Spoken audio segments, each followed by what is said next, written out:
Hi friends, இன்றைக்கி terrace garden ஃப்ளவர்ஸ்லாம் பார்க்கலாமா? எவ்வளோ காற்றடிக்குது பாருங்கள். ஃபர்ஸ்ட் வந்து கோழிக்கொண்ட பூ ரெட் கலரில் அழகாக பூத்துருக்கு. பன்னீர் ரோஸ் பாருங்கள் எவ்வளோ அழகாக இருக்குன்னு, நல்லா பிங்க் கலரில் சரியான வாசனை சூப்பராக இருந்தது.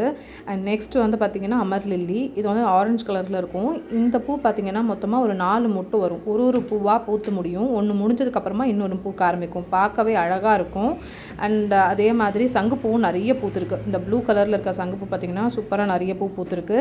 இந்த செடி ஃபுல்லாகவுமே பூ தான், நிறைய பூ வந்து இருந்துச்சு. பாருங்கள் எவ்வளோ பூ இருக்குன்னு. அதே மாதிரி இந்த காஸ்மாஸ் பாருங்கள், காஸ்மாஸும் அதே மாதிரி தான். ஒன்று வந்தாலே நிறைய செடி வந்துடும். ஒயிட் கலர் சங்குப்பூ எவ்வளோ அழகாக இருக்குது பாருங்கள். சூப்பராக இருக்கும் இந்த சங்குப்பூ பூக்கிறத பார்க்கவே. நல்லா காற்று இருந்தது. அண்ட் நெக்ஸ்ட் பார்த்திங்கன்னா இந்த டேபிள் ரோசஸில் நிறைய கலர் இருக்குது. எல்லோ, ஆரஞ்சு, பிங்க் அந்த மாதிரி நிறைய கலர் இருக்குது. வெயில் வந்தால் தான் இந்த பூ எல்லாமே பூக்க ஆரம்பிக்கும். இந்த பன்னீர் ரோஸை விட்டுட்டு போகவே மனசு இல்லை. ஸோ அதனால் பறிச்சிட்டேன். இந்த வீடியோ உங்கள் எல்லாருக்குமே பிடிச்சிருக்குன்னு நினைக்கிறேன். பிடிச்சிருந்தா லைக் பண்ணுங்கள், மறக்காமல் சப்ஸ்கிரைப் பண்ணுங்கள். பாய்.